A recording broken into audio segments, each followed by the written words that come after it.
Hello friends, মৌসুমী রান্নাঘরে তোমাদের সবাইকে অনেক অনেক স্বাগত। তো দেখো, আজকে আমি ভটুরের রেসিপি নিয়ে চলে এসেছি, ছোলে ভটুরে। তো ছোলার রেসিপিটা তোমাদেরকে আমি দেখাতে পারবো না, কারণ অনেক বড় ভিডিও হয়ে যাবে, তাই একটুখানি তোমাদের দেখিয়ে দিলাম। তো চলো ভটুরে বানানো তোমাদেরকে দেখিয়ে দিই কীভাবে ভটুরাটা বানাবো। তো এখানে দেখো আমি নিয়ে নিয়েছি 100 গ্রাম টক দই, আর দিয়ে দিলাম এখানে 25 গ্রাম মতন সুজি, দিয়ে খুব ভালো করে এটাকে মিক্স করে নেব।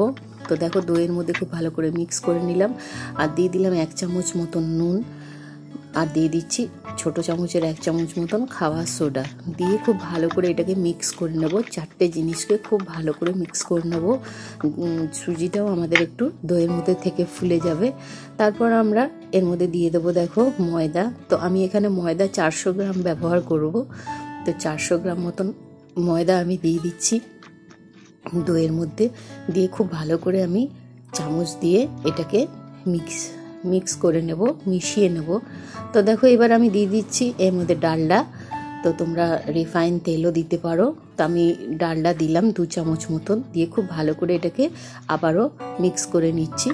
তো এবার আমি চামচ দিয়ে আর করব না, এবার আমি হাত দিয়েই করব। তো দেখো চামচটা আমি সরিয়ে দিলাম, দিয়ে হাত দিয়ে খুব ভালো করে ময়ানটাকে আমি তৈরি করে নিচ্ছি। এই দেখো এইভাবে। আর যেহেতু দই আছে, তো বন্ধুরা এর মধ্যে কিন্তু বেশি খুব একটা জল যাবে না।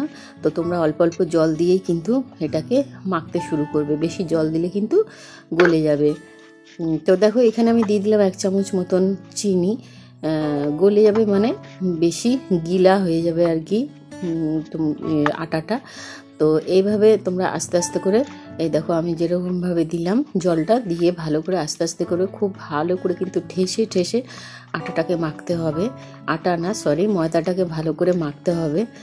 তো এইভাবে তোমরা মেখে নেবে, যেভাবে দেখো আমি মাখছি। এটা মাখার ওপরেই কিন্তু তোমাদের ভাটুরা কিন্তু ভালো ফুলবে। তো তোমরা ভালো করে দেখো যে আমি কিভাবে করছি। তো দেখো এবার আমার মাখা হয়ে গেছে, আমি এটাকে রেখে দিলাম 5-6 ঘন্টার জন্য ঢেকে।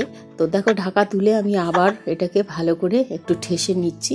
তা এখন আমি হাতে নিয়ে নেবো একটু রিফাইন তেল, দিয়ে খুব ভালো করে এটাকে ঠেসে নেব। যত তোমরা এই ময়দাটাকে ভালো করে ঠেসে ঠেসে একদম স্মুথ করে নেবে, ততই কিন্তু ভালো ফুলবে। তোমাদেরকে আমি সব ভটুরাগুলোই কিন্তু দেখাবো ফুলবে কিভাবে। তো না দেখলে তো তোমরা বুঝতে পারবে না।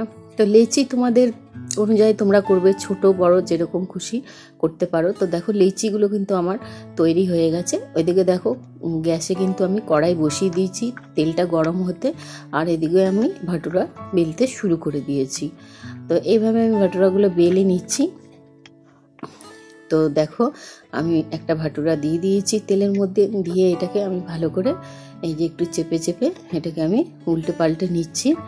তো এই প্রথম ভাটুরাটা এই দেখো ভালোই ফুলেছে, কিন্তু এর পরেরগুলো দেখো খুব সুন্দরভাবে ফুলছে। তো তোমরা দেখতেই পেলে।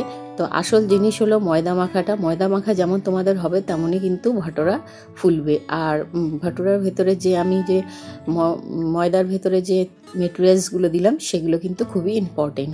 তো দেখো খুব সুন্দরভাবে ফুলে ফুলে উঠছে। তো এইবার দেখো এই যে 2 হাত দিয়ে আমি যে ছাড়লাম এই যে তোমার ভাটুরাটা। তো এবার অনেক কেউ বলে যে যখন আমরা বেলি তখন বড় বড় থাকে, তারপরে যখন আমরা কড়াইতে দিই তখন ছোট হয়ে যায়। তো এইভাবে তোমরা বেলার পরে 2 হাত দিয়ে তুলে এইভাবে দেবে কড়াইতে, তাহলে দেখবে খুব সুন্দরভাবে বড়ও থাকবে আর ফুলে ফুলেও উঠবে।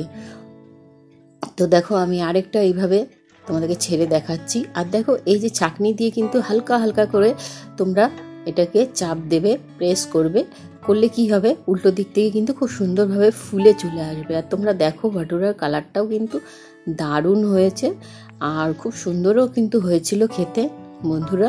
তো দেখো এটা তো পুরো ফুটবলের মতন একদম গোল হয়েছে, আর কতটা ফুলেছে তোমরা দেখতেই পাচ্ছ।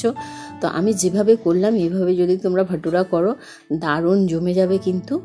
তো দেখো এই দেখো আমি কয়েকটা তোমাদেরকে দেখিয়েই দিলাম। দেখো হালকা করে চাপ দিচ্ছি, দেখো কি সুন্দরভাবে ফুলে ফুলে উঠছে, আর খুব সুন্দর একটা কালারও আসছে, দারুণ। এইভাবে তোমরা কিন্তু করতে পারো ভাটুরা। এই দেখো কয়েকটা যদি তোমাদেরকে না দেখিয়ে দিই তাহলে তোমরা হয়তো বিশ্বাস নাও করতে পারো যে এরকমভাবে ফুলছে। তো এইরকমভাবে দেখো আমাদের তৈরি হয়ে গেল সব ভটুরাগুলো। আমি কিন্তু এই যে এখানে ভেজে নিয়েছি। আর এই যে একটা তোমাদেরকে দেখাচ্ছি, ছোলার রেসিপিটা তোমাদেরকে দেখাতে পারলাম না চানা মশলা, কারণ ওটা বড় হয়ে যাবে ভিডিওটা। তো ফ্রেন্ডস, আমার ভটুরা যদি তোমাদের ভালো লাগে তাহলে লাইক করো, আর কমেন্টে অবশ্যই জানিও, আর সাবস্ক্রাইব করার জন্য অনুরোধ থাকলো। তো চলো এবার আমরা ছোলা ভটুরা খেয়ে নিই।